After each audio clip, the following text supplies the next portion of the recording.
Hello friends, വാട്സപ്പിൽ നിങ്ങളുടെ സുഹൃത്തുക്കൾ അയക്കുന്ന മെസ്സേജ് ഇത് സീക്രട്ടായി നിങ്ങൾക്ക് കാണാനുള്ള ഒരു ഓപ്ഷൻ എല്ലാമാണ് ഇവിടെ പറയുന്നത്.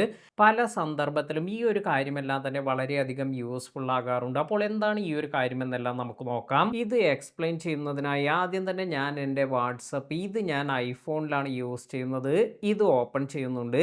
ഇത് നിങ്ങൾ ആൻഡ്രോയിഡിലാണെങ്കിലും നിങ്ങൾക്ക് ഈ ഒരു സെറ്റിംഗ് എല്ലാം യൂസ് ചെയ്യാം. അതിനായി ആദ്യം തന്നെ നമ്മൾ പോകേണ്ടത് ചാറ്റ് എന്ന ഓപ്ഷനിലാണ്. അതായത് വാട്സപ്പിൻ്റെ സെറ്റിംഗ്സിൽ പോയതിനു ശേഷം ചാറ്റ് എന്നതിൽ പോവുക. ഇനി നിങ്ങൾക്ക് ഇവിടെ വോയിസ് മെസ്സേജ് ട്രാൻസ്ക്രിപ്റ്റ്സ് എന്നൊരു ഓപ്ഷൻ ലഭിക്കുന്നുണ്ട്. ഇതിൽ ടാപ്പ് ചെയ്യുക.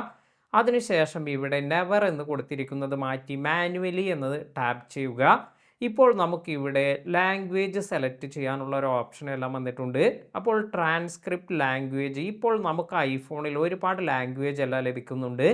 ആൻഡ്രോയിഡിൽ ഇത്രത്തോളം ലാംഗ്വേജ് വന്നിട്ടില്ല എന്നാണ് എനിക്ക് മനസ്സിലാകുന്നത്. എന്തായാലും നിങ്ങൾ ചെക്ക് ചെയ്ത് നോക്കുക. മലയാളം ലാംഗ്വേജ് ഇപ്പോൾ ഇവിടെ അവൈലബിൾ അല്ല. അതിനാൽ തന്നെ ഞാൻ ഇപ്പോൾ ഇത് ഇംഗ്ലീഷ് എന്നാണ് കൊടുത്തിരിക്കുന്നത്. ഇത്തരത്തിൽ ഓക്കെ എന്ന് കൊടുക്കാം. ഇപ്പോൾ നമ്മൾ ചാറ്റിൽ പോകുമ്പോൾ ഏറ്റവും മുകളിലായി ഒരു മെസ്സേജ് എല്ലാം വന്നിട്ടുണ്ട്. ഇപ്പോൾ ഒരു വോയിസ് മെസ്സേജ് ഇവിടെ വന്നിട്ടുണ്ട്. ഇപ്പോൾ ഈ ഒരു വോയിസ് മെസ്സേജ് ഇത് നിങ്ങൾ ക്രൗഡഡ് ആയ പ്ലേസിലാണ്, അല്ലെങ്കിൽ നിങ്ങൾ ഫ്രണ്ട്സിനോടൊപ്പമാണ്, അല്ലെങ്കിൽ നിങ്ങൾ ഒരു മീറ്റിങ്ങിലെല്ലാം ആണെങ്കിൽ ഇത് പ്ലേ ചെയ്യുമ്പോൾ അവരെല്ലാം ഇത് കേൾക്കും. അതിനാൽ തന്നെ ഇത്തരത്തിൽ ഈ ഒരു പ്രശ്നമെല്ലാം ഒഴിവാക്കുന്നതിന് വേണ്ടി നിങ്ങൾക്ക് ഇങ്ങനെ വന്നിരിക്കുന്ന ഈ ഒരു മെസ്സേജ് എല്ലാം തന്നെ ഇതിൽ ലോങ് പ്രസ് ചെയ്യുക.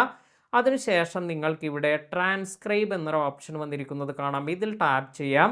ഇപ്പോൾ നിങ്ങൾക്ക് കാണാം എന്താണ് ഈ ഒരു വോയിസ് മെസ്സേജിൽ വന്നിരിക്കുന്ന കാര്യമെന്ന്. ഇവിടെ നമുക്ക് കാണാൻ സാധിക്കുന്നുണ്ട്. Hello, how are you, what time will you reach here എന്നാണ് വന്നിരിക്കുന്നത്.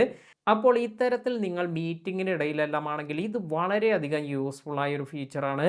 നിങ്ങൾക്ക് മറ്റുള്ളവരൊന്നും കേൾക്കാതെ, അല്ലെങ്കിൽ വളരെ സീക്രട്ടായി തന്നെ നിങ്ങൾക്ക് എന്താണ് ഈ വന്നിരിക്കുന്ന മെസ്സേജ് എന്നെല്ലാം വളരെ ഈസിയായി നിങ്ങൾക്ക് ഇതിൽ ടാപ്പ് ചെയ്തതിന് ശേഷം ട്രാൻസ്ക്രൈബ് കൊടുത്ത് ഇത് നിങ്ങൾക്ക് കാണാനും അതിന് വേണ്ട റിപ്ലൈ എല്ലാം ടൈപ്പ് ചെയ്യാനും സാധിക്കും.